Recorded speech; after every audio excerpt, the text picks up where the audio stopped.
In this lesson, we shall focus on financial mathematics. We shall cover applications of the formulae that have been indicated on the board. We shall look at simple interest, compound interest, annuities, and a lot more. Sinking funds will form part of our discussions, and we proceed as follows.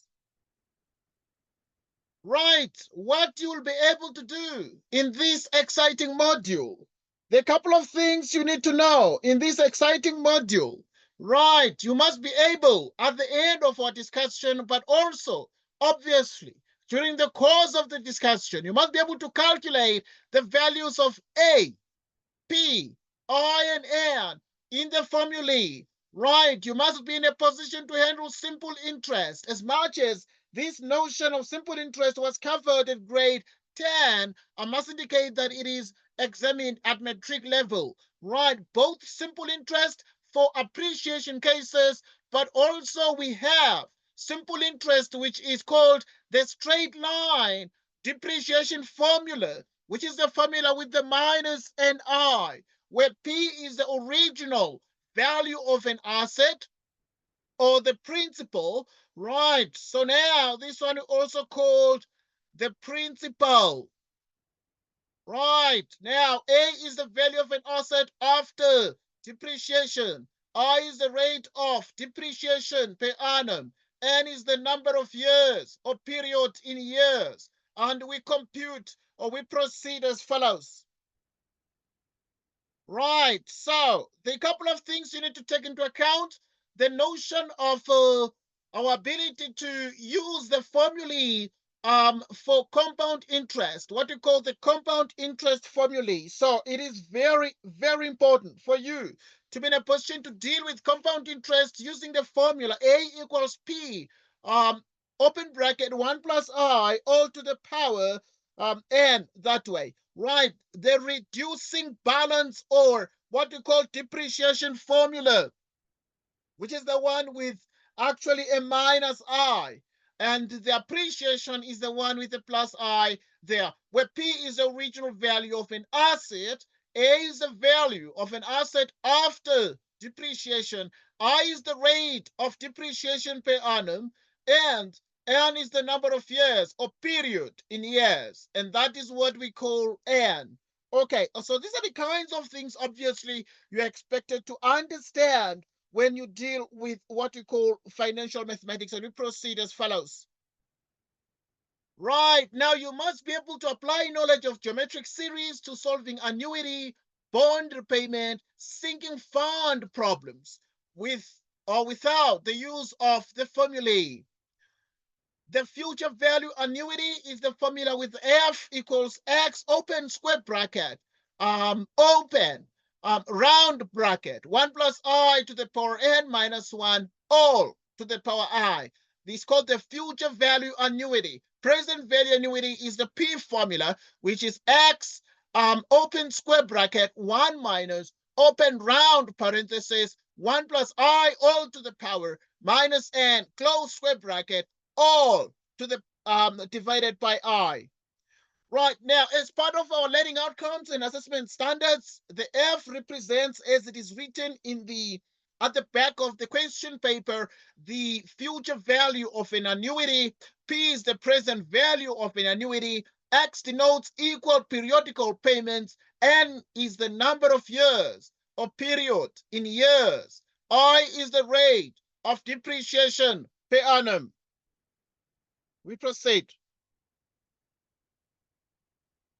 Right. Without wasting time, let us consider certain examples that will shed more light on the notion of simple interest definitions. Right now, interest which is paid on the initial amount only is called simple interest. This is the definition of simple interest. Right. So interest which is paid on the initial amount only is called simple interest. If the interest earned is added to the initial amount at specific intervals, and interest is paid on the total amount, that is the initial amount plus interest earned, when then the interest is called compound interest. This actually draws a distinction between what we call simple interest and compound interest. And we look at specific examples that will ignite a fair level of understanding. Example 1. 100 Rand is invested at 10% per annum, simple interest. Calculate what the value of the investment will be worth at the end of 3 years. This one is an investment, but it is subject to simple interest. And therefore, we take note of the fact that the formula for investment in the simple interest case that we use is A equals P open round parenthesis 1 plus IN. This is the appreciation formula under the banner of simple interest computations. Right, how much is invested? So we note that there is some set of data that we have. So we have the principal, the present value that is being invested is exactly 100. And we have I being equals exactly 10%. Right, and this 10%, you can look at it as 10 divided by 100, which is 0.1. That way. Moreover, with n, which is the number of the years, 3 years. So n equals exactly 3 years. Right. Equals exactly 3 years. Now, with this stated, what therefore are we able to do? We want to calculate the value of the investment, so we're looking for A. Right, we're looking for A, which is the final amount, the future value. And therefore, what do we do here in a case like this? We substitute. Right, so what are we going to put? In the place of P, we put 100. 1 plus. What is I? I is 0.1. That way. But 0.1 is actually multiplied by what? It is actually multiplied by n, exactly the number of the years. And we actually therefore are in a position to use our calculator to compute the actual value of the investment after a certain period of time. And at this point, we then say 100, open square bracket, 1 plus 0.1 times 3. This is 130 Rand. In other words, we invest 100 Rand for 3 years. And after 3 years, we shall have 130 Rand. We have to calculate what value the investment will be worth at the end of 3 years. Any question? Any question? No, sir. All right, we move forward. And another example here, a car costs 80,000 Rand. So in other words, we are given the following. Right, we are given the following. What are we given here? We're given the value of the car. A car costs this amount of money. So this is the actual value of the investment. Right, so with this value of the investment, what do we have here?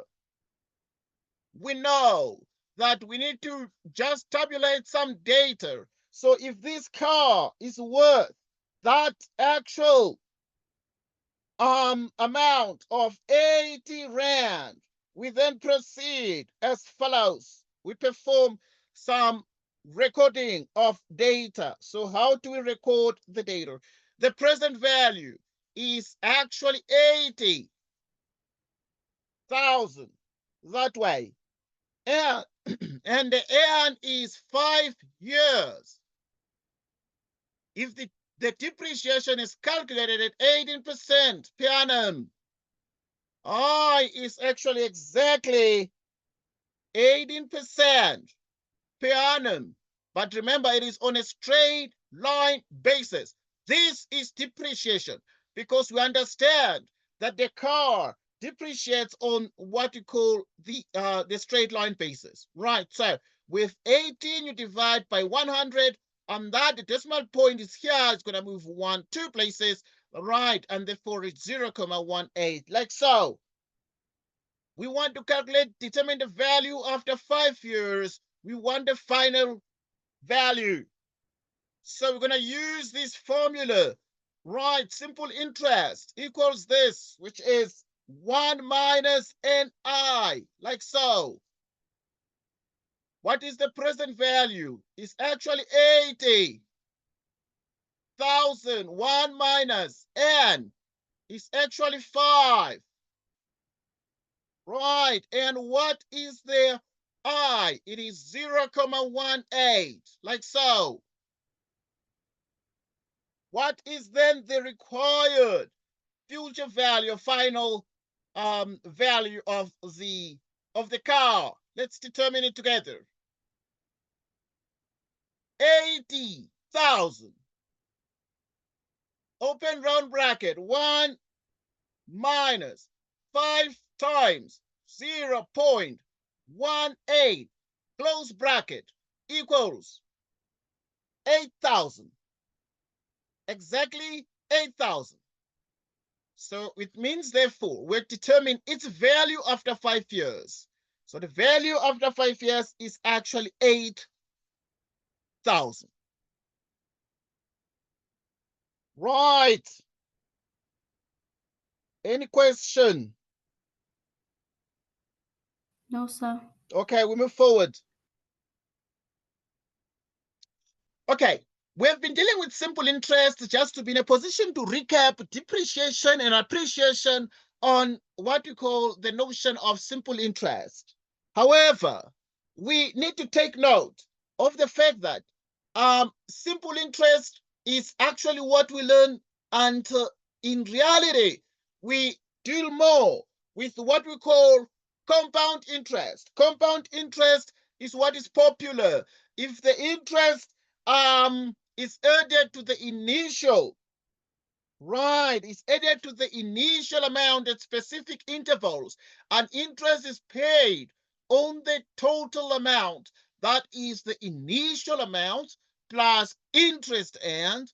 Then the interest is called compound interest. We repeat, this is the definition of compound interest. Once again, normally they do not ask you to define compound interest, but you see, it is an SPA that you're going to be dealing with. So expect the kinds of word problems that are likely to emerge from this. If the interest earned is added to the initial amount at specified intervals, and interest is paid on the total amount, if the initial amount plus the interest earned, then the interest is called compound interest. Matthew invests 3,000 Rand in an account paying 8% per annum, compounded annually. How long will it take for the investment to double? How long will it take for the investment to double? Let us take a look at this question, but look at this question very carefully. These are the kinds of questions you can expect in an assessment of the magnitude you're going to be writing. But now the question is, what do we do here? So to answer this question, we'll note that we are dealing with A. But remember, it is an investment. So we're going to be using the formula with plus. Right. He invests exactly 3,000. But now, how long will it take for it to double? So if it doubles, if the final amount becomes 6,000. 1 plus, what is the A? You divide 8 by 100. So that becomes 0.08. And, right, so we are then saying how long will it take for the investment to double? So now we have this, and we want to determine N. And therefore, what is all this here? So what this is, we take the 6,000, we divide by 3,000. And this is equal to 1 plus that, which is 1,08, all to the nth power. So what is 6,000 divided by 3,000? It's exactly 2, 1,08, all to the nth power. And what do? We want to solve for n. And to be in a position to solve for n, we then say we take the log of 2 base 1,08, and this equals n, like so. Using our calculator, we can be in a position to compute this with precision.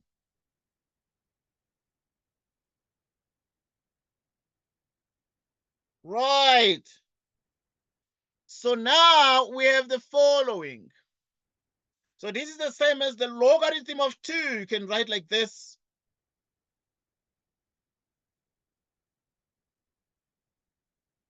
Logarithm of 2, logarithm of 1.08, like so, close bracket.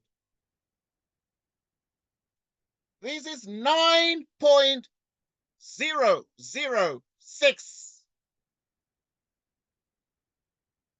9.006.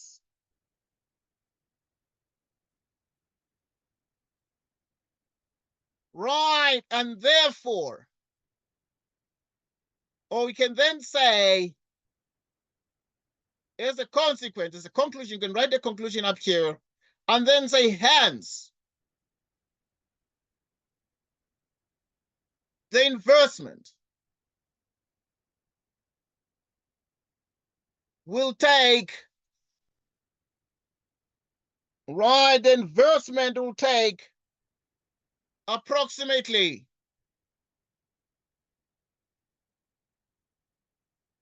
9 years to double. Approximately 9 years to double. Any question on this one? No, sir. All right, move forward. Right, so now this one is part B. We have looked at the first part, but suppose that the interest rate for Matthew's investment was 8% per annum compounded quarterly, right? Because it was before compounded annually, but now it's compounded quarterly. How long will it take for the investment to double in this case? So you're going to use a similar formula, which is 1 plus I to the nth power. Suppose that the interest rate for Matthew's investment was 8% per annum compounded quarterly. But if it doubles from 3,000, it becomes 6,000. 1 plus. The 8% now is compounded quarterly, meaning that you take the 8, you divide by 100, becomes 0.08. You divide by, now quarterly, there are 4 quarters in a year. And then you have 4 by n, like so. Divide 6,000 by 3,000, getting exactly 2, which is exactly 1 plus. So what you then do is the following. 1 plus 0.08 divided by 4. And this is 1.02. 1.02 all to the power 4n, like so. And to solve here for n, we then take the log of 2 base 1 comma 02, and this equals 4n, like so. N equals 1 over 4, the log of 2 base 1 comma 02, which is 1 over 4, the log of 2 divided by 1 comma 02. Right. So now what we're able to obtain out of this is the following. Log 2. 4 times the log of 1.02. 8.75. 8.75.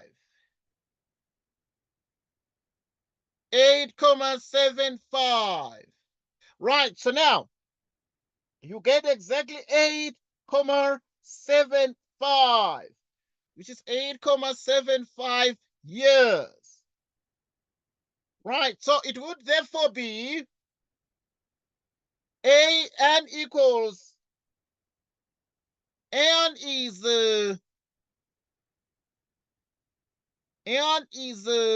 you can say N is 8 years. N is 8 years, and now the 0.75. Now 0.25 is the same as 1/4. So 0.75 is 3/4. So now this becomes 3/4 of a year, and 3/4 of a year, a quarter of a year is 3 months. So 3/4 will be 3, 6, 9. So in 9 months. So as a consequence, what we're getting here, therefore, how long will it take for the investment to double to take 8 years or 9 months? Any question? No, sir. All right, move forward. Okay, now the next example is typical of what we see in examinations. Now, the notion of what you call a motor vehicle. A motor vehicle costing 15,000, depreciated at a rate of 9% per annum on the reducing balance method.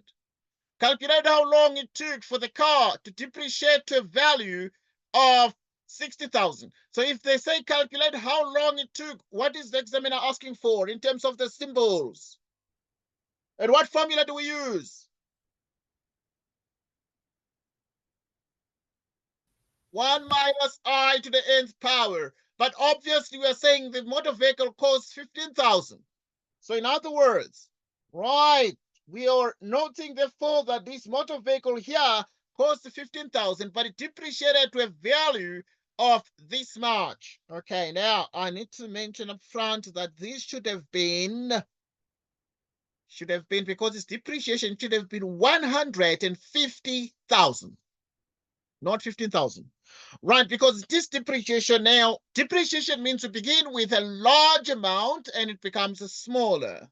Right, so it depreciated to a value of 60,000. Aha, 60.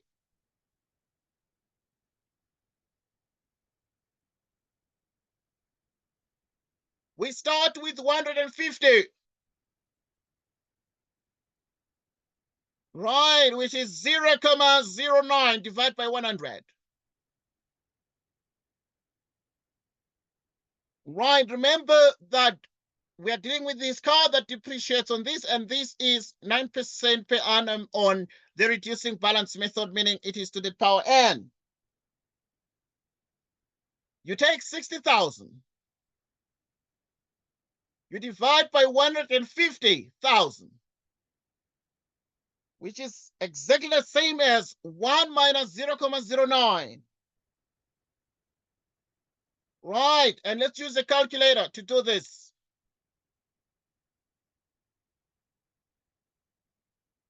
Let us use a calculator to do this.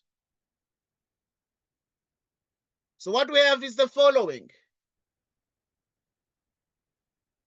Right, so we have 1 minus 0.09, 0.91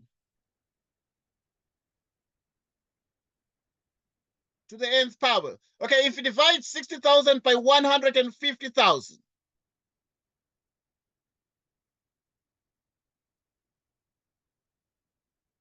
so we continue.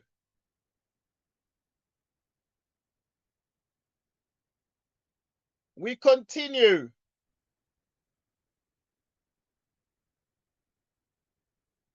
Right, so what do we obtain? 60. 60,000 divided by 150,000. Divided by 150,000. So we do it on the calculator here. Right, so this is 150,000. Right, it gives us exactly 2 out of 5. 2 out of 5. And the 2 out of 5 is what? It is 0.4. So here we're getting 0.4, can write decimal comma, 0.91, all to the nth power, which means it is the log of 0.4 base 0.91 equals n. Right, so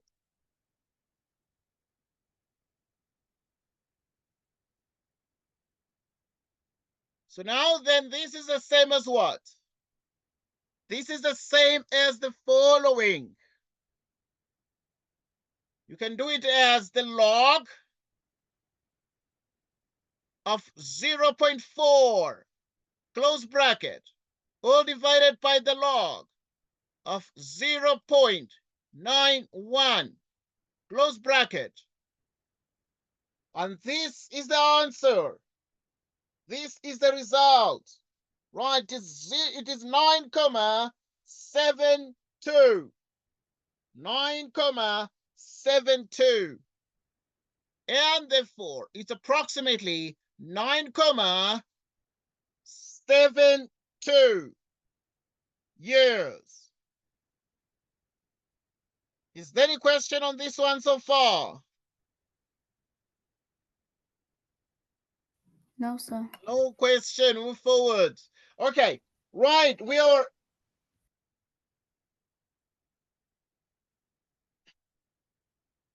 Okay, we continue.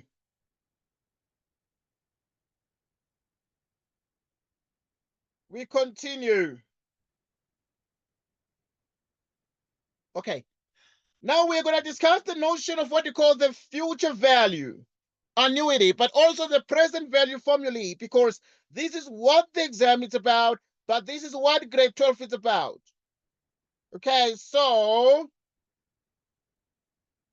we need to take note of the fact that, therefore, we have this, and the future value and present value formulae are what makes the metric curriculum different from grade 11.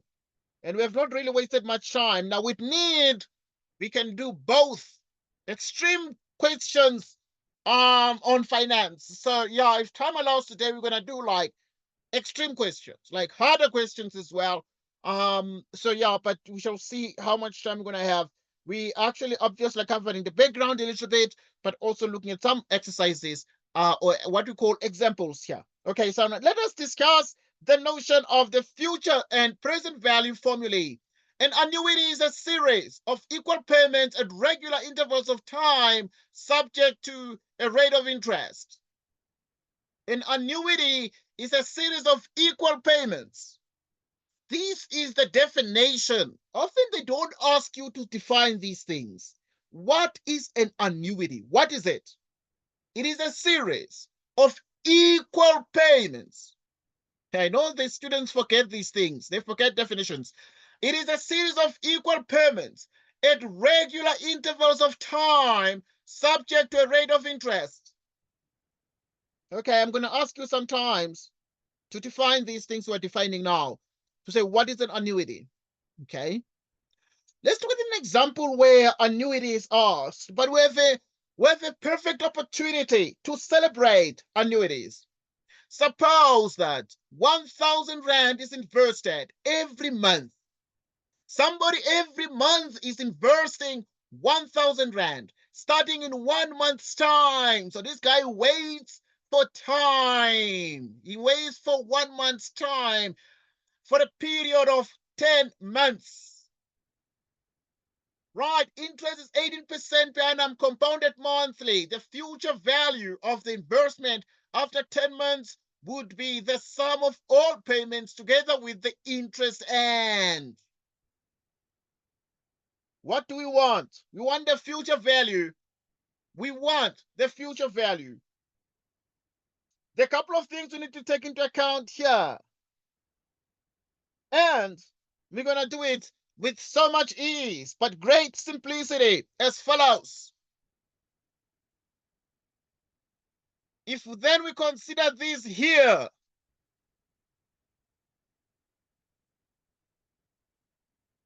T0 is the initial time. We're going to use what we call a timeline. We have a perfect chance to practice what we call a timeline. T0, time 1, time 2, time 3, time 4, time 5, time 6, time 7, time 8, time 9, time 10, because the months are 10. We're good. Okay, I'm trying to make sure that we are on the same page. This guy is clever. He waits a little bit. Suppose that 1,000 is invested every month, starting in 1 month's time. This guy does not invest the 1,000 immediately. He rests a bit. He gathers the money. Then he starts making the payment, 1,000 Rand. But now this 1,000 is invested every month, starting in 1 month's time for a period of 10 months. So in other words, here is still 1,000. Still 1,000 investment. 1,000 investment. 1,000. 1,000. Still the investment goes on. Still the investment goes on. Even in the 9th month, month number 10, still there it is. So now we remember that in a case like this, we are interested in then saying the future value. What is the future value? It is F equals X open square parenthesis 1. Right, your round parenthesis 1 plus I to the power n minus 1 all divided by I. Now, 1,000 is X. 1,000 Rand. There it is. It is invested. 1 plus. What is the 18%? Right, the 18% is compounded monthly. So we take the 18%, we take 18, we divide it by 100. We get 0.18. We divide by 12 because it's compounded monthly. And then, how many months are there? Exactly 10 of the months minus 1, all divided by the interest rate, 0.18, you divide by 12, like so. With this stated, we're able to find the actual future value of the investment as follows.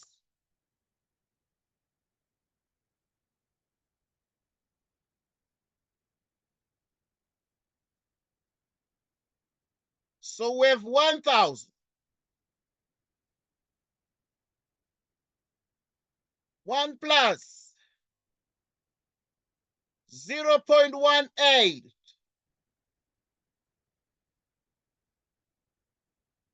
close bracket minus 1 close bracket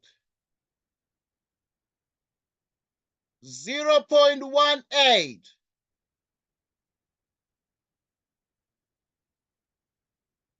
Right, if you do this carefully, we get the following. We get 10,702 Rand and 72 cents. 10,702 Rand and 72 cents. It's exactly 10,702 Rand and 72 cents. Like so. And this is the future value of the investment. Okay, I want us to understand what is happening here. So the future value of the investment means what? It means that we actually therefore determine this, the future value of the investment, after 10 months. So after 10 months, therefore, it means that we actually can imagine the rest of these payments being pushed forward, each at its interest rate. In other words, we then say F becomes, take a look at this. Right, so what we do then, this actually, the future value sits in the end. Sits in the end. And if it sits in the end, what do we then do? We take the X amount, which is the amount that is there in the end. Call this one X. And we then say there is another amount X that we move forward, but it's going to move 1 month ahead. Meaning, therefore, that amount there, it's going to be moved by what? It's going to be, we're going to use the formula A equals P1 plus I to the nth power. And this is the same as 1 plus I to the nth power. But yeah, but now the power is the same as what? Okay, so it is exactly the same as 1 month. 1 month. If you move this 1,000, it's just 1 month away to the 10th month. All right, so we also move this one from T8, this 1,000. You move it there, but it's going to move 2 months. So it's 1 plus I, 2 periods. 2 periods, 1 plus I. Okay, what I'm trying to demonstrate the formula. If you move the one from T7, it's going to move 1, 2, 3 places. So it's going to be 3 periods.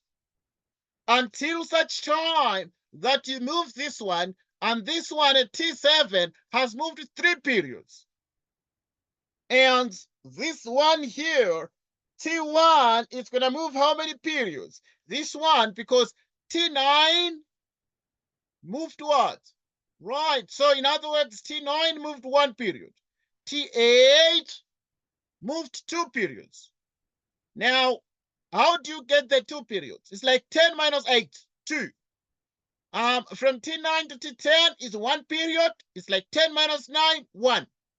Right, so if you move T1 to T10, it's like 10 minus 1, 9. Right, so in other words, this one is going to move exactly, for instance, 9 periods. But now in general, it's going to move n minus 1 periods. Okay, there's something I'm trying to show here. Without wasting much time, this guy here is what we call our geometric series formula. What is the geometric series? The geometric series tells us that S is A, R to the power N, minus 1, R minus 1, R is not 1, like so. The first term, X, open square bracket. The common ratio is 1 plus I, all to the power what? All to the power N minus 1 divided by what do we get in the bottom? So this is the formula we're using, R minus 1 divided by the ratio. The ratio is this one divided by this one, like common ratio. T2 over T1 is the constant ratio. And if you divide this T2 by T1, you get only 1 plus I. So here you're going to put 1 plus I minus 1. And this is the result. That is the most celebrated result. But what is it? It is this one I'm going to write in blue color as follows. We know, therefore, that the future value is X. 1 plus I to the nth power minus 1 divided by I. Like so. Like so. Right, so in other words, we have proven this formula in general. So to prove the future value formula, we use the this formula here for the geometric series. For the geometric series. We move forward. Right, Mr. Sunshine decides to open a savings account But when Mr. Sunshine opens his savings account for his son's future education, right, on opening the account, he immediately deposits 1,000 Rand into the account and continues to make monthly payments at the end of each month thereafter for a period of 8 years. The interest rate remains fixed at 24% per annum, compounded monthly. How much will he have accumulated at the end of the 8th year? Let us look at what is happening with the story of the future education, because now in higher education you need to make investment for the education because you need to be in a position to pay the fees, and this is the story. So now what happens here, we're going to use a timeline. We're going to use a timeline, and this is the timeline. So Mr. Sanjan decides to open a savings account for his son's future education. And opening the account, he immediately deposits 1,000 Rand into the account, okay? Without wasting much time, what Mr. Sanjan does, he puts in 1,000 into the account. Doesn't waste time. And continues to make monthly payments at the end of each month thereafter for a period of 8 years. Right, so now, being clever as he is, he decides, okay, now he's gonna do the following. Time 1, another 1,000. Time 2, another 1,000. Time 3, another 1,000. Time 4, another 1,000. Right, so,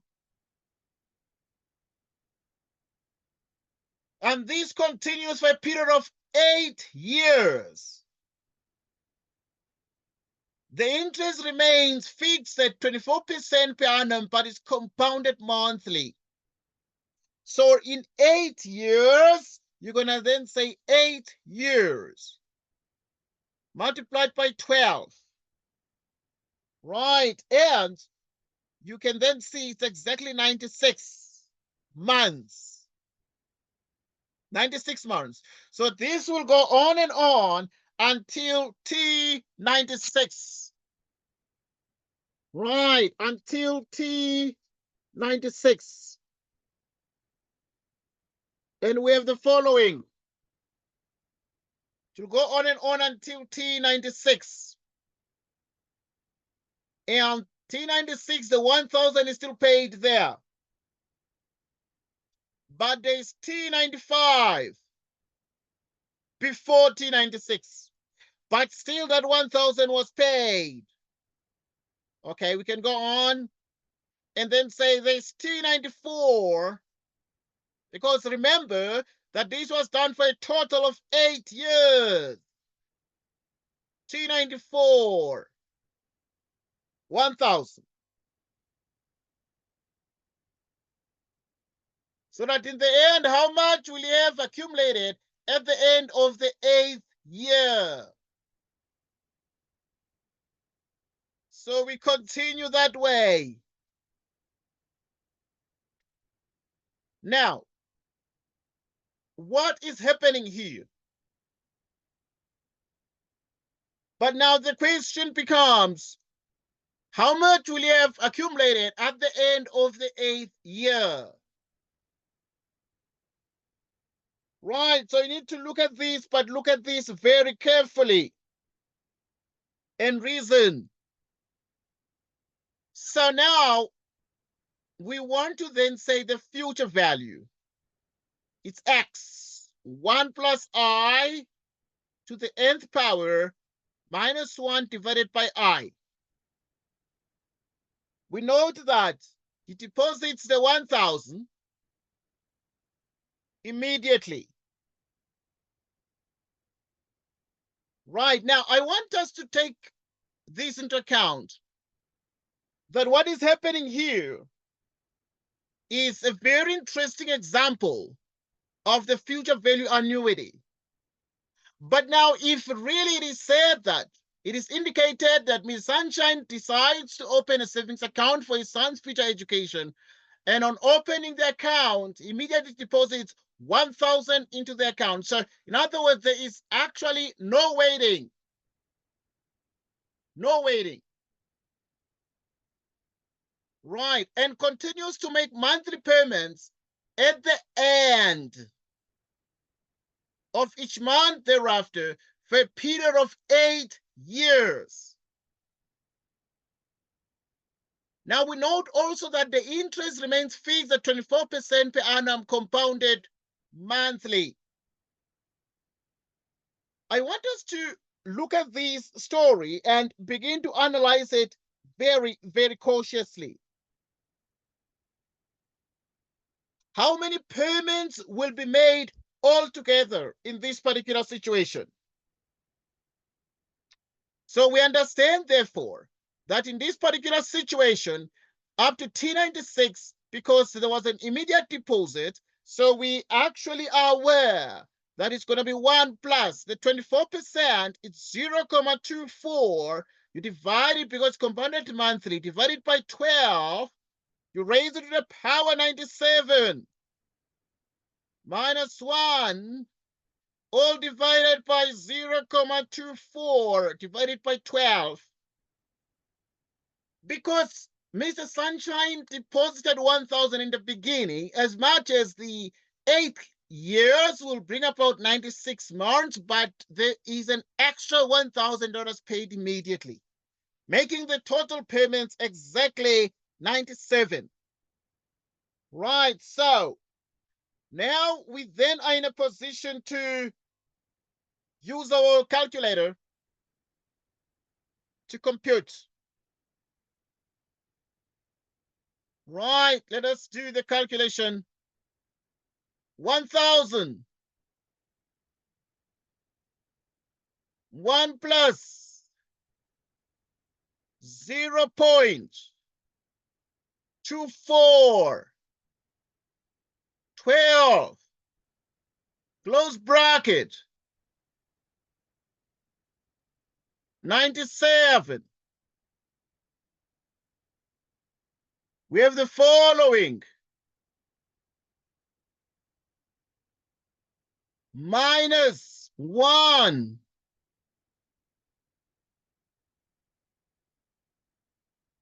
Close parenthesis, divided by 0.24 divided by 12.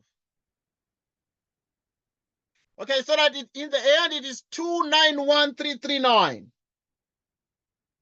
291,339.59. 291,339.59. So in other words, we agree that Mrs. Sunshine in the end, how much will have accumulated at the end of the 8th year for the education, would have accumulated 291,339 rand and 59 cents. This would be the total amount accumulated at the end of the 8th year, with a total of 97 payments. Take note that this question was a little bit tricky, comes in the matric exams. Now they ask you this, they tell you there is an immediate deposit, but take note, it's 8 years. So you don't just say 8 years times 12, and then you get 96, and you think that N is just 96. It's plus 1. So it is actually 96 plus 1, which is 97 months. Any question? So, sir, I wanted to recall what we just did. So, Yes. because the deposit was immediate, then Yes. we start from T0 to Yes. T96. Good, good, good. Because the deposit was immediate, we actually record the immediate deposit at time 0, at T0. But we proceed with the deposits until T96. And therefore, that means, therefore, the total number of terms, total number of payments is therefore The 96 plus 1. Okay, the students forget the plus 1 here most of the times. Any question? So, Yes. so when do I subtract the one when it happens that I don't know, because like there's some cases that we did in class where you subtract the one from the initial months of like the period of 8 years. Right, so obviously you can only subtract the 1. Now subtracting the 1 can be under some conditions that obviously a payment was missed, for example. You know, I mean, if a payment was missed, then you'd have to understand, therefore, that you'd have to subtract a 1. Because sometimes the people who make this investment run into trouble. They run into challenges and they miss payments. And when they miss the payments, therefore, you might need to subtract 1. So the instance is when possibly there is a potential default. And there's a potential default, and therefore, obviously, that would then be the case. Okay. Yes, sir. Thank you, Yes. sir. Okay, good. We move forward. But now there's part B of the question. Part B of the question. At the end of the 8-year period, he leaves the money in the account for a further year. At the end of the eight-year period, he leaves the money in the account for a further year. So in other words, it was 8 years, now it's going to be 9 years. But remember, he's just leaving the amount there. He's not making any extra payments. How much money will he then have accumulated? So now it's not that he's paying more, he stopped paying after 8 years. Now the months are going because he was paying every month. Now he decides, I'm not going to pay anymore. And for 1 full year, he doesn't pay anything. What is going to happen to that money in the bank? We understand that you're going to use the formula future value equals x, open square bracket, 1 plus I to the nth power minus 1 all divided by I, like so. Okay. So we understand 1,000, right? So what is the interest rate? Right, we understand the interest rate is actually 24%. You divide by 100 is 0.24. You divide by 12.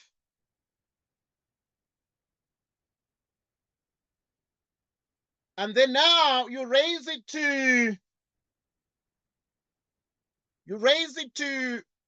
the required power. Still, the payments that were done were 97 payments. They were 96 plus 1. And now you subtract the 1 like that. So you divide everything by 0.24 by 12. 1 plus 0.24 divided by 12 raised to the power what? So now, because now you need to add this extra factor, because right now he has left the money in the bank and is not paying anymore, but we expect that this is going to be a compound interest situation, and therefore it's going to be raised to the power 12, because now there are 12 more months in the 1 more year. So in other words, it is 8 years and 12 months, like so. And then for now, we're going to be in a position to get the result here. But to get this one, it's easy. We can just refer to the previous calculation and add this factor. So in the previous calculation, it was 291,339,59. And then we just multiply with this extra factor. This extra factor, it comes from the formula A equals present value 1 plus I to the nth power, meaning the future value is going to become a present value at the end of the 8th year, and it's going to be now mobilized, be taken forward to the 9th year using the compound interest formula, because there are no continuous payments there per period of time.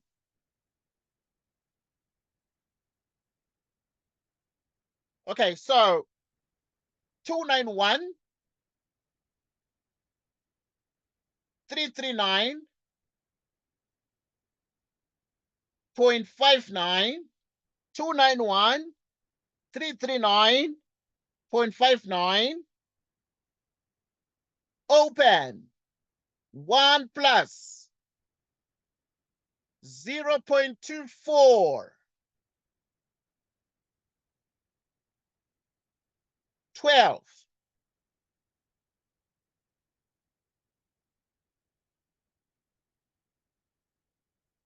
close, raised to the power 12, which is exactly 369,489, comma, 04, comma, 04. So it's actually therefore 369,489, comma, 04, like so.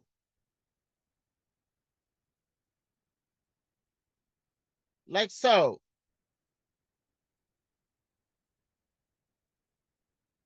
Right. So now, at the end of the 8-year period, he leaves the money in the account for a further year. How much money will he then have accumulated? So now we agree that, okay, this guy now paid for 8 years, but he decides, you know what? For 1 year, I'm just going to actually stop paying, and I'm going to observe the money grow. But to what future value is it going to grow? It's going to grow to 369,489.04 Any question? No, sir. Okay, move forward. We move forward. An investor age 25, which is to accumulate 10 million by her 50th birthday. Here is an investor. He's only 25 years old, but he wants to have 1 million or 10 million by the time she reaches 50 years of age. Right, and she will pay equal monthly payments into an account, paying 15% per annum compounded monthly. Payments start on her 25th birthday and end on her 50th birthday. Find the monthly payments. We continue. We look at the timeline. We look at the timeline. So which means that there's time 0, time 1, time 2, time 3. Hey, and this will go on, but it's compounded monthly until such time that, you know what, she's still like 25 years old, and by the time she's like 50 years old, she wants to have 10 million. But the question you are asking is, find the monthly payments. If she wants to have 10 million, how much will she pay every month?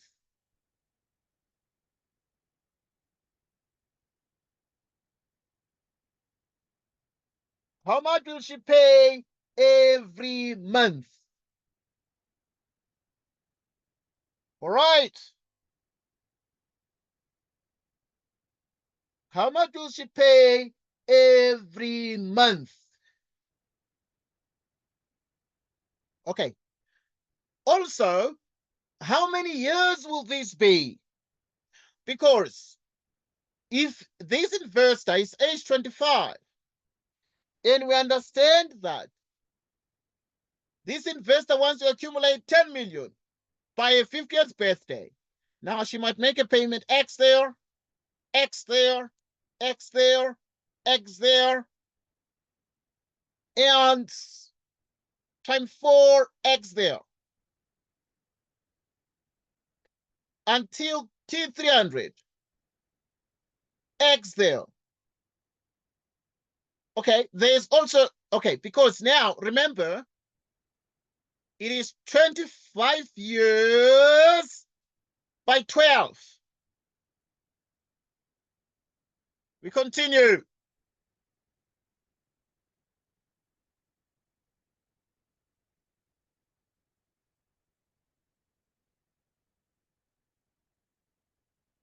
$25 by 12.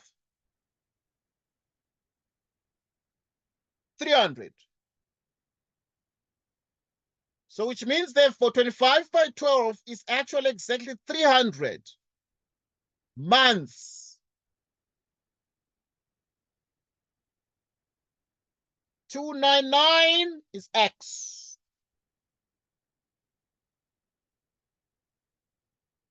298 is X.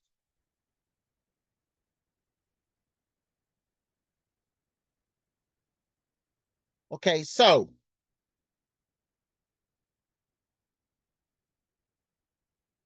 we have the following.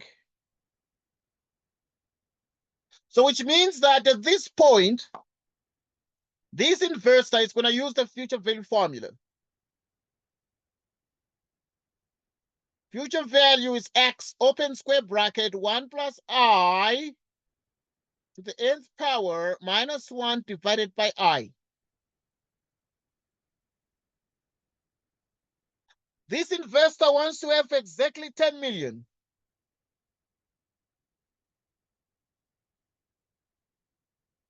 We note that the payments are X, 1 plus. Now the I, which is the interest rate, therefore, because it's 15% per annum, but it's compounded monthly. Right, so that in the end, what you have is the following.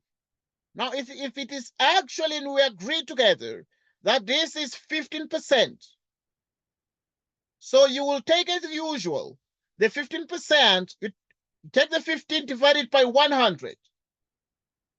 Compounded monthly, there are 12 months in a year. And you count now the payments, because we just assumed that it's actually going to start at time 0. Why? It's going to start at time 0. Reason with me. Because we said for 25 years, remember that an investor aged 25 wishes to accumulate this amount of money. Okay, right, we shall discuss that. But we then say, then the 25 years would be exactly 300 months. And the payment at time 0, because payments start on her 25th birthday and end on her 50th birthday. So starting on the 25th birthday, there are going to be 301 payments. So it's going to be 300 plus 1, right, minus 1, all divided by, what is the interest rate? 0.15. You divide everything by 12, like so. What then do we do here? We proceed as follows. Right, let us simplify these together. Now we want to solve for the amount X. So what is the amount X? We agree together that the amount X, which is exactly this, which we want to solve for, we perform cross multiplication. And if we do the 10 million, we take the 10 million, we multiply it by 0.15 divided by 12, all divided by. So you cross multiply and you divide everything by 1 plus 0.15, you divide by 12, all to the power 301 minus 1. X equals So we use our calculator to perform the computation here as follows. Let's choose our calculator. Using our calculator, performing the green calculation, we put in our fraction. We take exactly 10 million. Like so. We multiply by 0.15 divided by 12. These are compounded monthly. Open parenthesis. Another open parenthesis occurring in the denominator. 1 plus common fraction 0.15 divided by 12. Close parenthesis. Raised to the power 301 payments altogether. Minus 1. Close bracket. And this is what we achieve.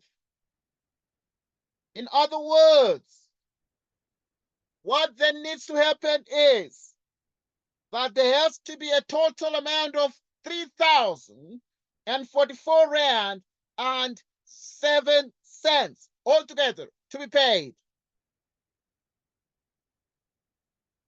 3,004 or 044.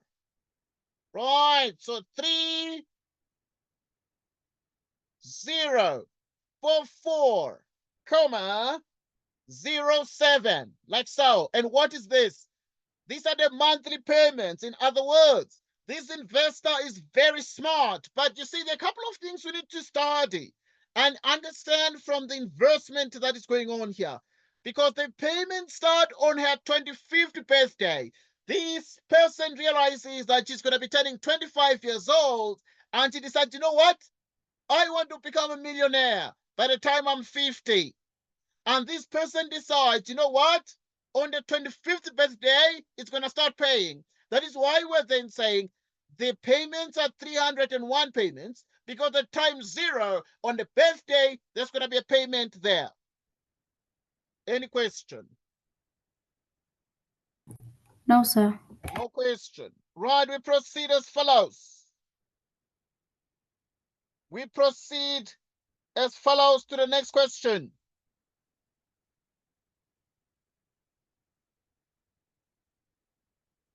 To the next question.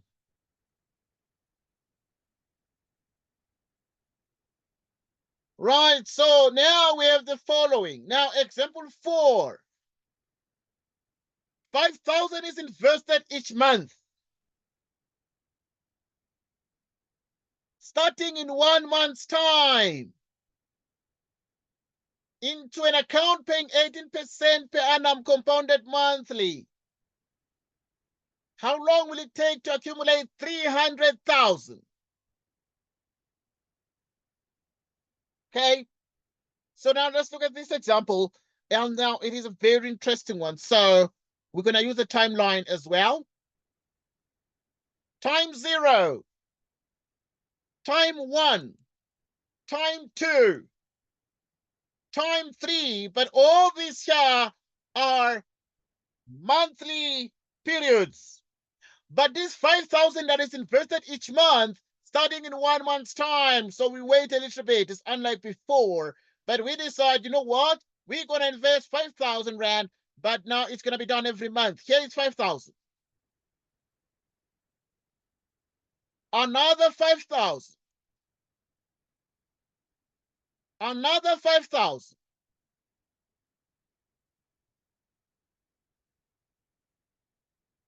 Another 5,000. And then you have TN. Another 5,000. So 5,000 is invested each month, starting in 1 month's time, into an account paying 18% per annum compounded monthly. How long will it take to accumulate 300,000? Right, so we have this particular situation and want to know how much it will take to accumulate 300,000. So we're going to use the future value formula. F equals X, open square bracket, 1 plus I to the nth power, minus 1 all divided by n, or rather by I, like so. Remember, how long will it take to accumulate 300,000? So the future value is 300,000. 5,000. 1 plus.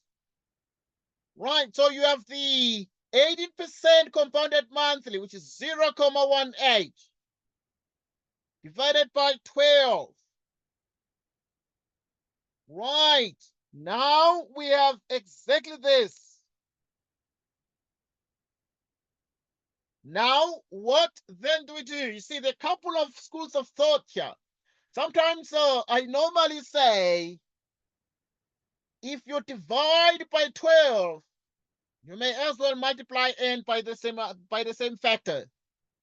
But you might decide not to, and you divide everything by 0,18. You also divide by 12, like so.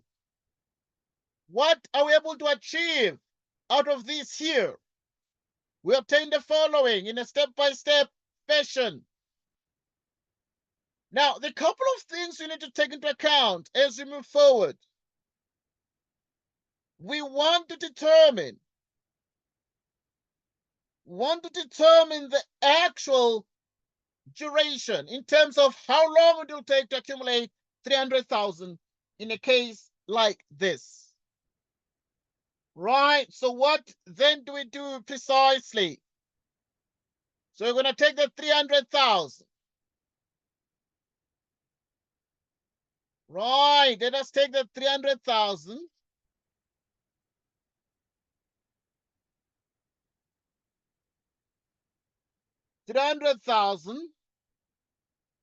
You multiply by, when you cross multiply, 0,18 divided by 12. So if you cross multiply, and then you furthermore divide by 5,000, like so. This is actually exactly the same as what? 1 plus 0,18 divided by 12, 12n minus 1, like so.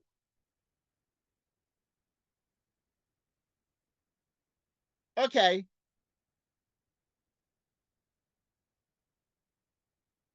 So we have the following.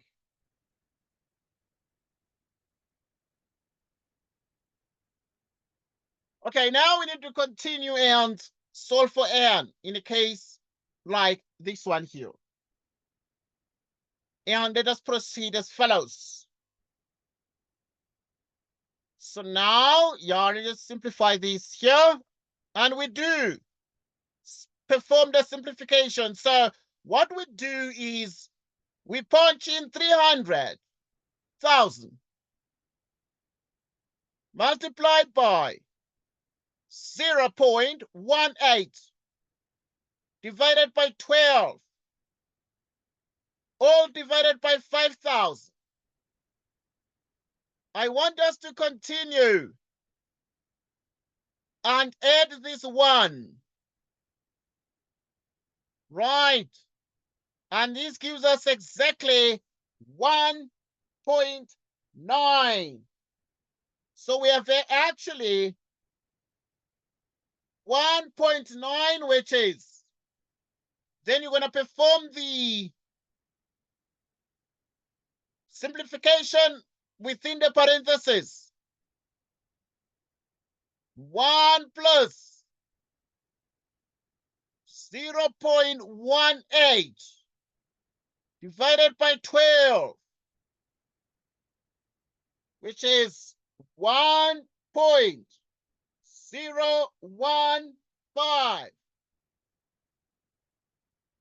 1,015. 5 to the power 2n. What do we achieve out of this? We want to solve for n, and so we proceed to then say we'll have the log of 1,9 base 1,015 equals double n. Right, in green color. This means that our n equals 1/2 of the log of 1 decimal comma 9 1,015, and n therefore equals the following.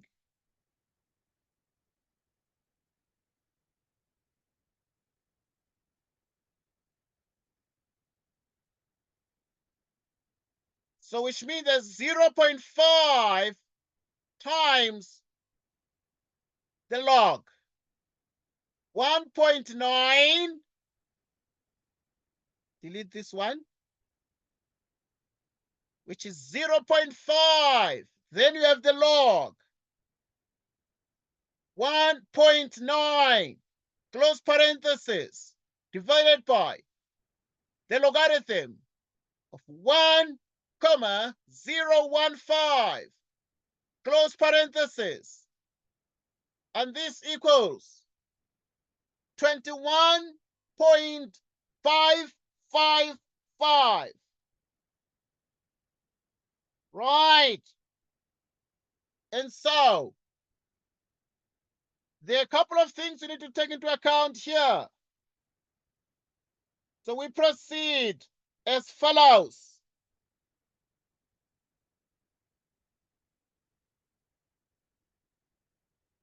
We proceed as follows.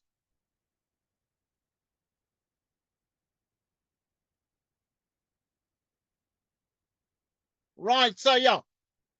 So there are two things here that need to take into account. So we would then say it is actually 21. So, Yes, please. so I think you made a mistake. It's 12N. Oh, yeah. Well done. Well done. There's 12n. Yes, sir. Okay, because I can see that something is not adding up. 12n. But I can see that Yeah. the one disappeared. Well Yes, done to sir. you. The one disappeared. There's only a 2 remaining. There's only a 2 remaining. Well done. Right. Okay. Yar. It was 12 before, but I can see it just became a 2. All right. Okay, let me just put 12 like that. Okay, good. Okay, but the answers are going to be 2. Um,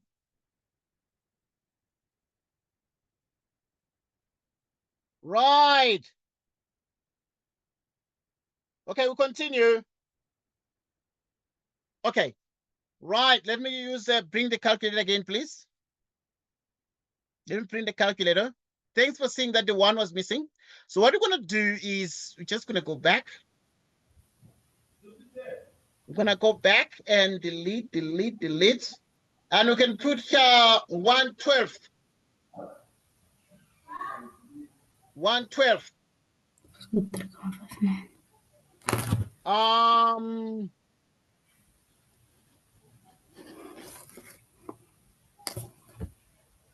right. We continue.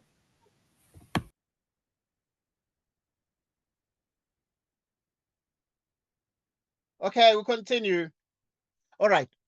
Now we have exactly this. So the couple of things you need to take into account. So it's going to be exactly this. But now there are 2 possible answers, and I want to mention both. Okay, let us do this in 2 stages. Okay, obviously we can count the period in 2 ways. We can count the period in years, but we can also count the period in what? In months. Right, so, but I want us to count it in both. So now we're going to do 12n. Okay, let me do it in green color to avoid everything becoming the same color. Okay, so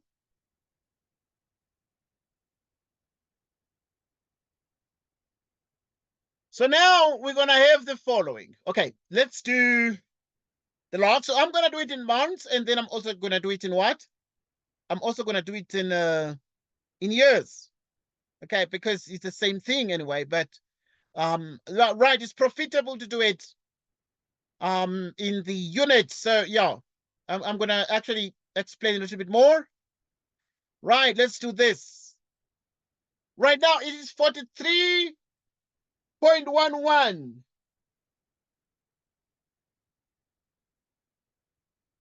All right, so it is 43.11. Now let's check this one. Okay, we check this one. In other words, we have 43. Yeah, we write 43. 43,11 months. Okay. And you can then convert this one to, so if you have that, then you can then say n is 43,11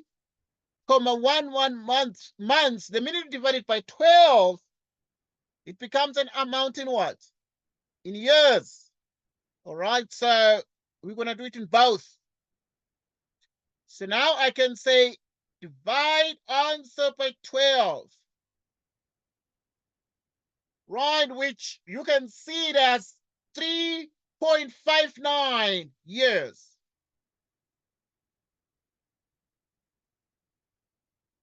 3.59 years.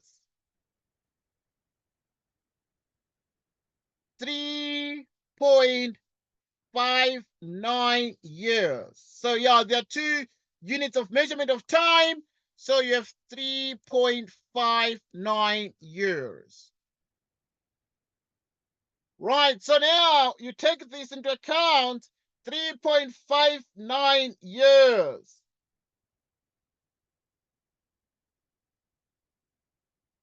Okay. Okay. Right, so any question? Do you have a question? Or No, all is sir. well? Okay, no question. Right, so now you need to make sure that everything is okay. You need to make sure that all the numbers work out. You need to make sure that everything adds up.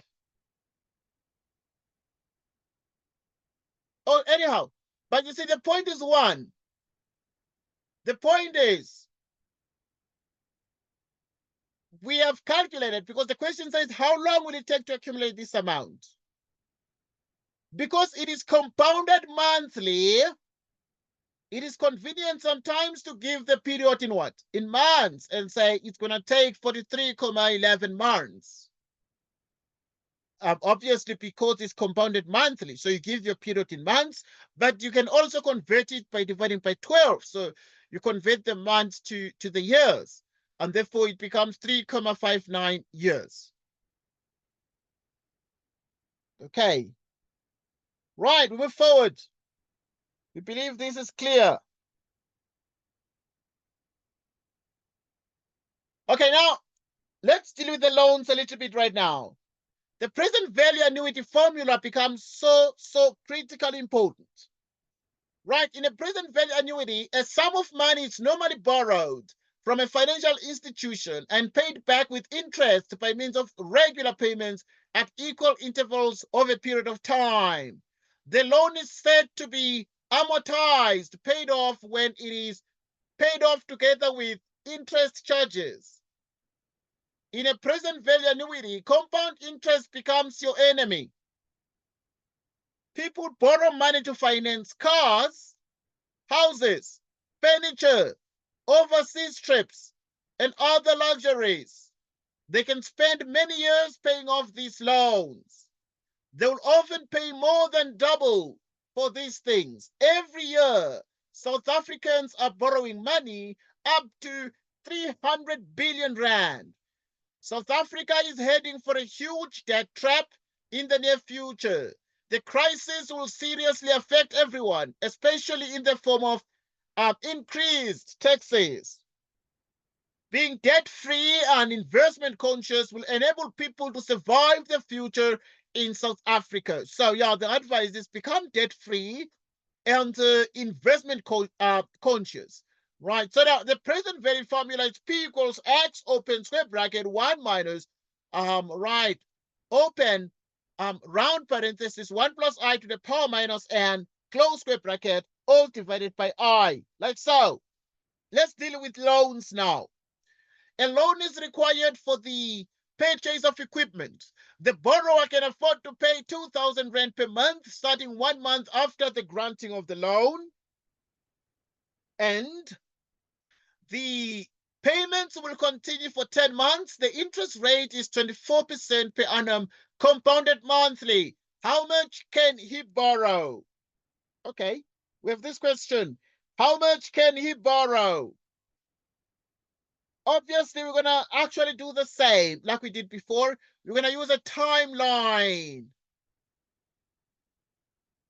Time 0, time 1, time 2, time 3, and so on and so forth. And this goes on. And, right, and the payment will continue for 10 months. T10, T9, T8, 2,000 Rand, 2,000 Rand, 2,000 Rand. Okay. A loan is required for the purchase of equipment. The borrower can afford to pay 2,000 Rand per month, starting 1 month after the granting of the loan. So the loan is granted now at time 0, but this person starts 1 month after. And then another 2,000 is paid. 2,000 is paid as well, like so. How much can he borrow? How much can he borrow? The interest rate is 24% per annum compounded monthly. So we're going to use the present value formula, which is X, 1 minus 1 plus I to the power minus N, all divided by I.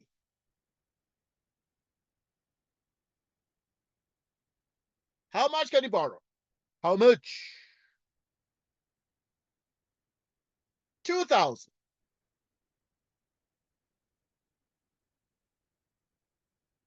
1 plus the interest rate is 24% compounded monthly. Divide 24 by 100, you get 0.24. Divide everything by 12 because it's compounded monthly, and you raise it to the period 10 months, and you divide furthermore by 0.24, but also by 12.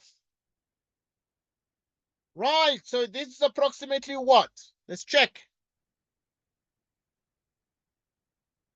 Right, it's approximately what? Let's use a calculator. Right, here's the calculator. So what we're going to do, we punch in our fraction, common fraction, 2,000, open bracket, 1 minus 1 plus 0.24 divided by 12, close bracket, to the power minus 10, close bracket, all divided by 0.24 divided by 12. We're getting 17,965 and 17 cents. Is that correct? 17,965 and 17 cents is the correct present Yes. value. Okay, good. Yes, sir. Right. All right, good. So which is exactly 17,965 and 17 cents. So now, because how much can he borrow? It means that 17,000 can be borrowed. 17,000 can be borrowed. Right? Any question on this one? No, sir. No question. We move forward. Right. How much can be borrowed now? If a person agrees to repay a loan by means of quarterly payments of 7,000, right? Just to be starting in 3 months from now, the payments will continue for 3 years. And the interest rate is 16% per annum compounded quarterly. Right, so this is what we have, compounded quarterly. Let us deal with this one.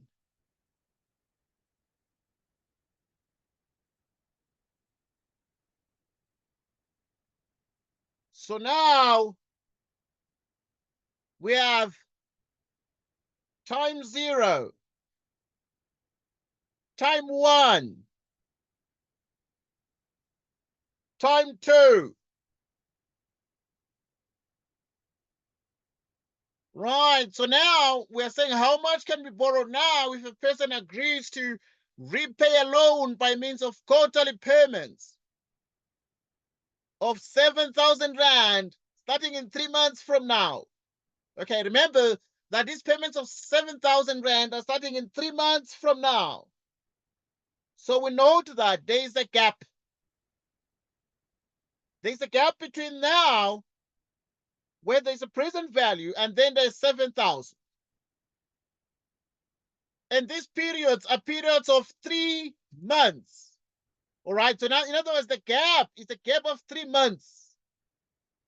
But also, this loan here is to be repaid, because if a person agrees to repay a loan by means of quarterly payments, so obviously these are periods of 3 months, 7,000 each. Okay, so you also have period 3 years, 7,000, like so. And this goes on. If then this person continues on and on, continues for 3 years, for 3 years. So now you take the 3 years and you multiply that by what? You multiply it by 4, and then you get 12. You get 12 quarters. So that you have T12. And then you have 7,000. 7,000. And so on. Okay. All right. Now, we are interested in answering this question to then say, right, how much can be borrowed? We're interested in the present value. Present value is x open bracket 1 minus 1 plus I to the power minus n, all divided by I. How much can be borrowed? We want the present value if we are sure that the payments are of 7,000 each. 1 minus 1 plus, what is the interest rate? 16% per annum compounded monthly, which is 0.16. Compounded quarterly, excuse. Compounded quarterly. So in other words, you actually divide it by 4. But simultaneously, you actually note that you shall have a total of 12 quarters, all divided by I, which is 0.16, all over 4, like so. What is the present value here?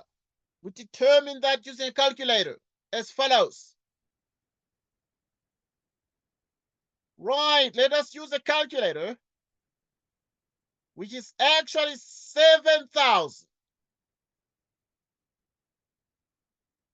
Open bracket, 1 minus 1 plus 0.16 divided by 4, close bracket, to the power minus 12.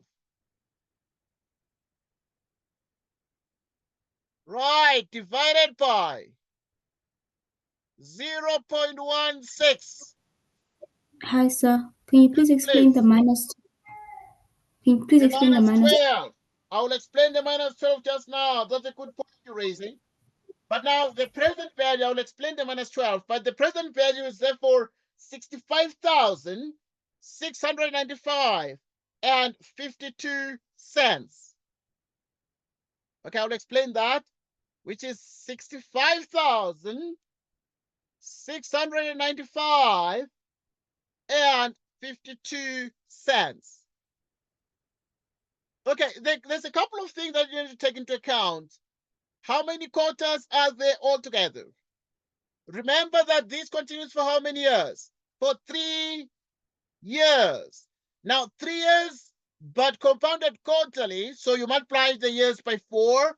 3 by 4 is 12 quarters. Right, so you're going to have a total of 12 quarters, so that here n is equal to what? N was 3 years by 4, which is 12 quarters, so in the place of the n, you're going to put minus 12. But obviously, we're dealing with the present value. The present value formula says that x, which are the payments, open bracket, 1 minus 1 plus I, close bracket, to the power minus n. Right. So obviously, we agree that there are 12 quarters in 3 years. That is why it's minus 12. And if we use a calculator, we're able to get 65,695 and 52 cents. Because the question is, how much can be borrowed now? We want to know the present value now. And the present value is actually this. But I want to mention something here. So what we do when we're dealing with loans is we transfer these payments. Every payment is taken back. It's 7,000. You push it by one period to the time 0, to the present value. Every payment you push it. So we take them to the beginning. Normally take them to the beginning like that. Even this one, you take it to the beginning. All right. So obviously, we take them to the beginning using this notion. So in other words, the present value notion is the notion of what we call the geometric series. Because if the present value is here, then at this present value, we're going to deal with certain amounts of money and payments. So we're going to then say, by how much will this be moved to the beginning? Right, we're going to realize, for example, that this is going to be moved to the beginning by one period using the formula A equals P1 plus I. Okay, they might ask you this, but yeah, often it's not part of finance. Right, so the present value or the compound interest formula is A equals P open bracket 1 plus I to the nth power. But if you make P the subject of the equation, P equals A 1 plus I to the minus n. So that now here, you take this one by one period. So that you have exactly the payment X. These are like X, X, X. X payment, X payment, X payment. We use X in the formula here. So that we then say there's a payment X, but you take it one period to the beginning. So that it becomes 1 plus I minus 1. Because there's a minus n there whenever P is the subject of the formula. Then obviously these other 7,000 is an amount X. You take it 1, 2 places. So it's going to be 1 plus I to the minus 2. 2 periods for the second one, for the second payment. This goes on and on and on. And you take this one to the beginning, and therefore it is X, which is 1 plus I to the minus n. Right, so it becomes exactly minus n, because at T2, it becomes minus 2. So now in the end, there's going to be Tn. So it's going to be minus n there. And this thing becomes a geometric series. And now if we use the geometric series formula, which is actually r to the power n minus 1 divided by, or you can write s equals a r to the power n minus 1 divided by r minus 1, common ratio different from 1, we're able to what? We're able to exactly prove this formula. So to prove the present value formula, we note that the payments in the loan calculations, all of them, follow what we call a geometric series. And whenever we have a geometric series, the word series means sum, so it's a geometric summation. Right, being a geometric summation, then we can determine the geometric summation using the Sn formula, the Sn formula for the geometric series. Any question? But obviously then we're able to say minus 12 because there are a total of 12 quarters. But do you have any question on this borrowed money? Oh, so I want to ask about when we say it compounded quarterly, does it mean that it started compounding at the after the 3 months, or Oh yes, that's a good question. When we say it's compounded quarterly, it means that interest is earned after 3 months, after every 3 months. okay. Why? Why are we saying that? Because, for example, you see, the loan, how much was it borrowed now? If a person agrees to pay the loan by means of quarterly payments of 7,000, starting in 3 months from now, starting when? 3 months. So this person is going to wait because in the bank, they lend you money now. They give you the money now, but then you start paying maybe after 3 months. If it's compounded quarterly, then they then say, okay, after 3 months, then you make your 7,000 payment. You wait for another 3 months, then you make another 7,000 rent payments. You wait for, so it's always paid after the expiry of the 3 month period. Any question? So you're practically saying that the interest doesn't start accumulating until you start paying. Okay, that's a good question. Yes, until you start Mhm. paying. Until you start Okay. paying. You're right. Okay. All right. Thank you so much. We move forward, right? All right. Move forward. Okay. Now there's a guy who won the lottery. There's a guy who won the national lottery. How much money will you need to win in the lottery so as to receive equal monthly payment of 15,000 per month for a period of 10 years, starting 1 month after winning the money? Assume that you are able to receive an interest rate of 15% per annum compounded monthly.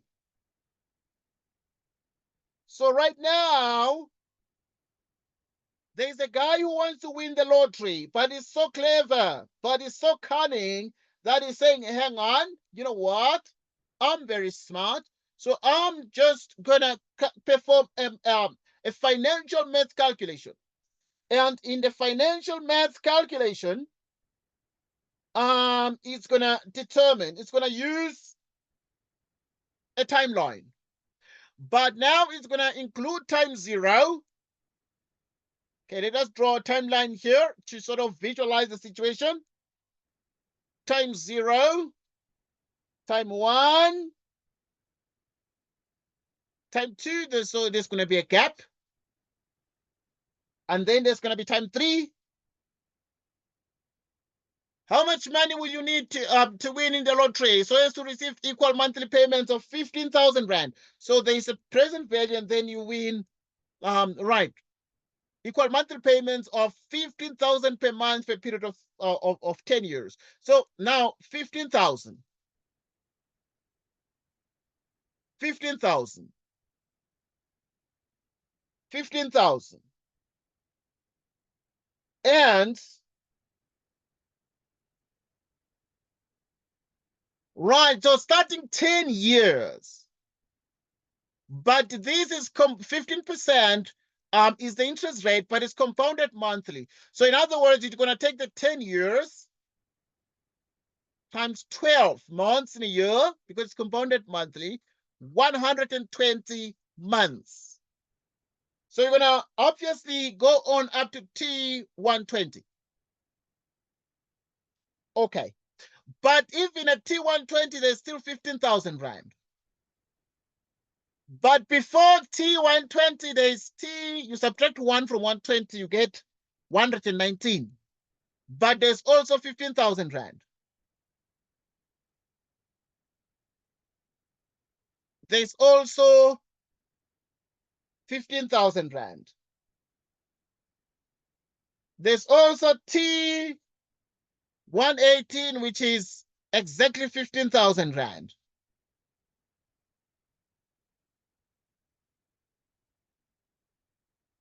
All right, so now this is what you have.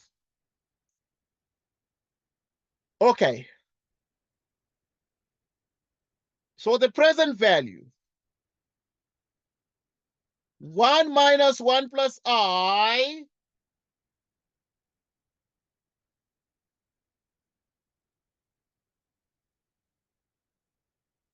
So you're going to have exactly 15,000.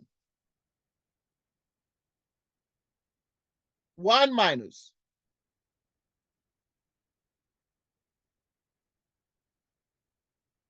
Okay, let's continue. How much money will you need to win in the lottery so as to receive equal monthly payments of 15,000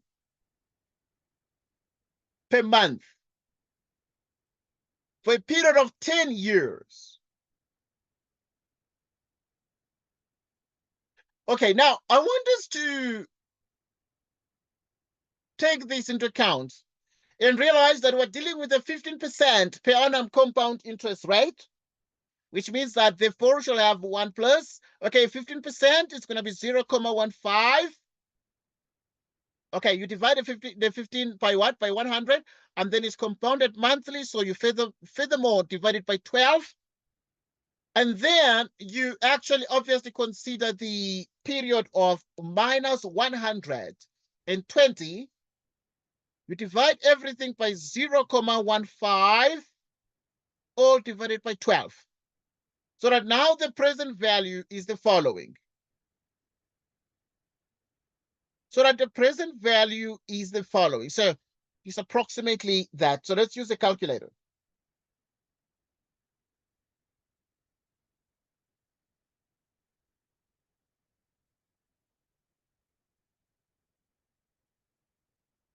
Right, so you have 15,000.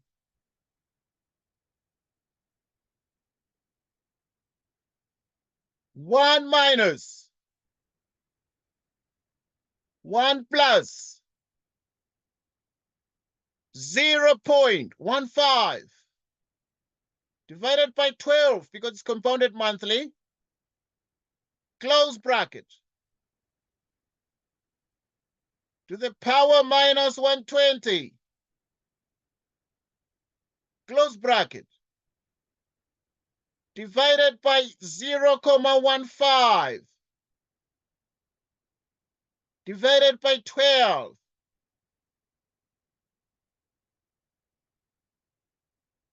So this is 929,742,71. 929,742,71. Right, so we have exactly here 929,742, 71. Okay, so because the question is, how much money will you need to win in the lottery? Want to know, if you were to win the lottery, how much would you have to win so as to receive equal monthly payments of 15,000 per month for a period of 10 years, starting 1 month after winning the lottery? Because you're starting 1 month after winning the lottery, there's a gap here. Right, so and you start 1 month after winning the lottery. The couple of things we need to understand, that it is an imagination, and your wish is to actually every month receive equal monthly payments of 15,000 for a period of 10 years. You are dreaming of winning the lottery so that if you win the lottery, you'll be like, okay, so you can take this money off the lottery and invest it. Right. So now, if you are able to, so how much money will you need to win? So that now, after you have won that amount of money, then you take this amount of money, you put it somewhere. You put it somewhere in the bank so that you make an agreement with the bank that every month they give you 15,000 for 10 years. How much money will that be? Okay, it is 929,742 rand and 71 cents. So this is the amount of money you would need to win. All right, because if you win this amount of money, then you'll be in a position to do what? You'll be in a position to have the kind of luxury of life that you need. You will actually live like a king. You'll be receiving 15,000 rand from the bank every month, but you'll need to win 929,742 and 71 cents. We move forward.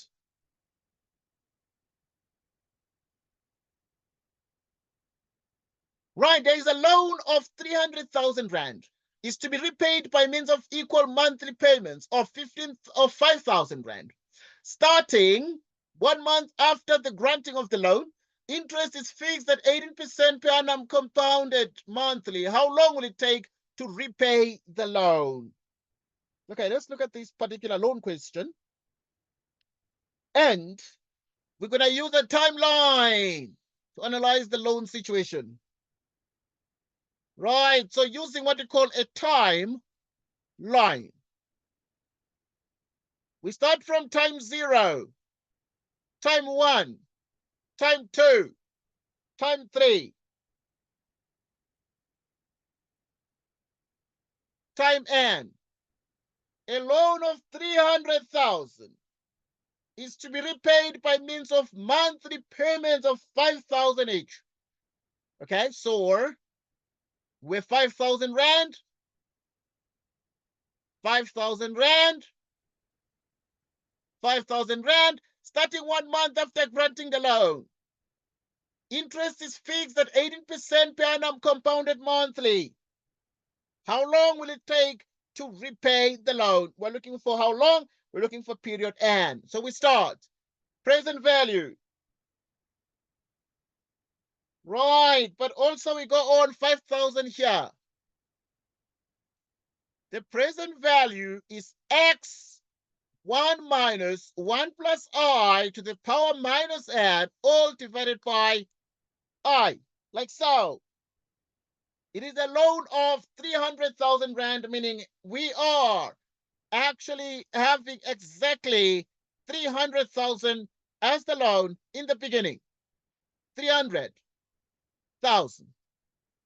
equals 5,000.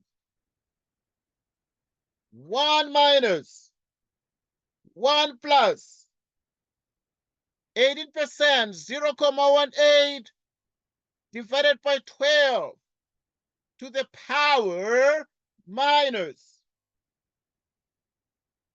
Okay, so yeah, minus 12n all divided by 0.18 divided by 12, like so. Okay, we proceed to examine this, but with so much caution as follows. What do we want to do? We want to determine the period end, so let us cross multiply. So we're going to take the 300,000. We're going to take exactly the 300,000. We multiply it by 0.18 divided by 12, all divided by 5,000. You cross multiply this with that, divide by 5,000, which is 1 minus 1 plus 0.18 to divide by 12 to the power minus 12n. Right, so now if you compute everything, we get the following. We're going to have exactly 0. Let's transpose this to the left-hand side of the equation, or of the equal sign, getting 1 plus 0, 1a divided by 12 to the power minus 12n, which equals 1 minus 300,000 times 0, 1a divided by 12, all divided by 5,000.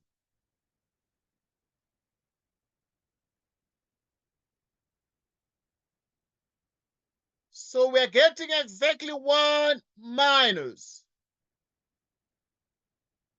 300,000 times 0.18 divided by 12,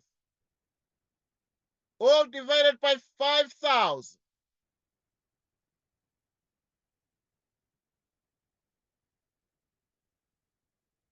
Right, and what are we getting? Interesting. We're getting exactly 0, 1. Right, and then we have the following. Right. We have exactly the following.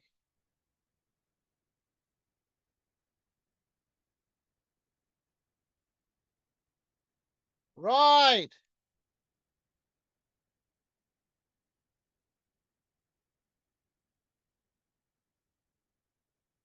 All right, so we obtained the following. So I'm going to launch the calculator, please.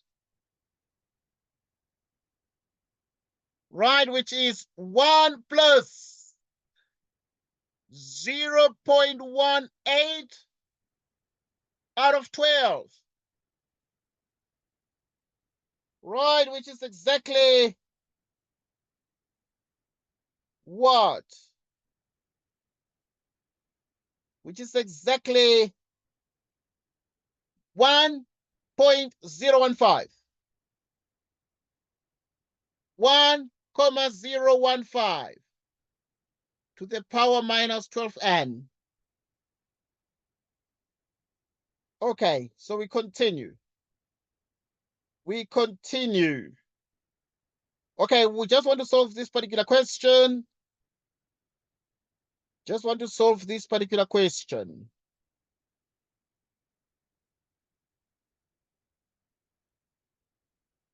Okay.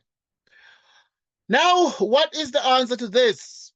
Well, it means that we can just take the log of this, because the minute we have this, we actually can write it as 0, 1, which equals 1,015 to the power minus 12n.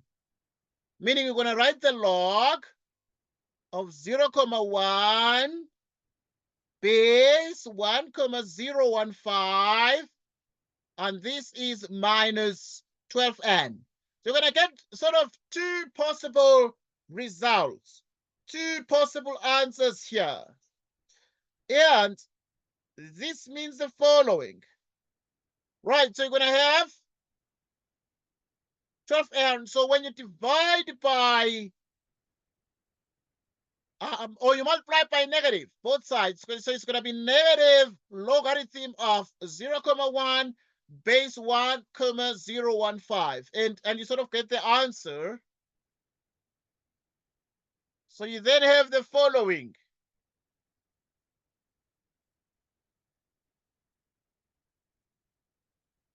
So which is exactly negative the log of 0.1, the log of 1.015,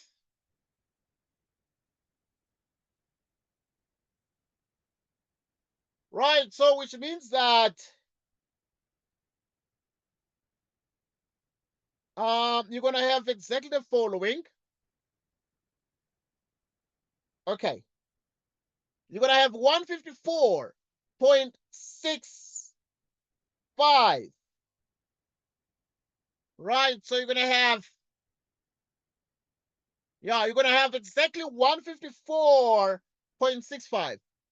So you're going to have 154.65. Okay, this is what you're going to have. 154.65. And this is approximately 155 months. Okay, so you're going to have 155 months to repay the loan.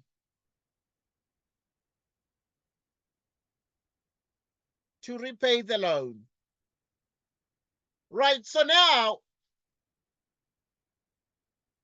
you see, the loan of 300,000 is to be repaid by means of monthly payment of 5,000, starting 1 month after the granting of the loan. Interest is fixed at 18% per annum compounded monthly. How long will it take to repay the loan? So it's going to take 155 months to repay the loan.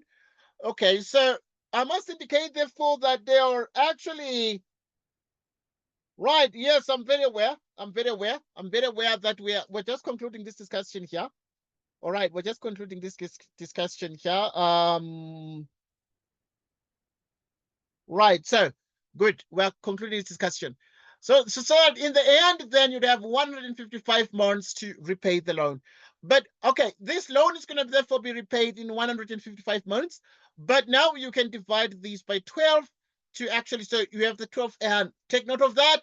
You have 12 and which is 155 months, which means and is therefore 155 or 154.65. You divide by 12.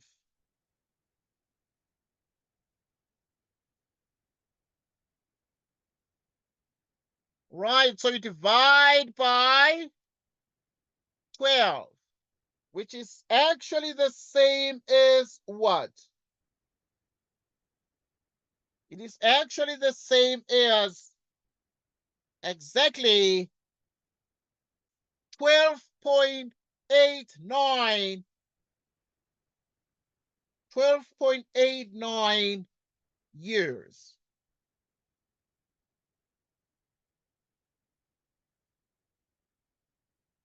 Right, which is about 12.89 years. Okay, we're good. So approximately this is what we have. Right, so because the question was, how long will it take to repay the loan? Exactly 155 months. Any question? Right, now No, to sir. the question, we're done for this discussion.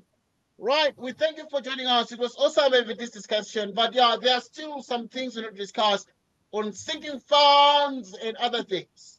Okay, and also obviously a summary of this section. Okay, Yes, sir. all Thank you, right. sir. Yeah, we thank you for joining us. Until next time, take care and goodbye.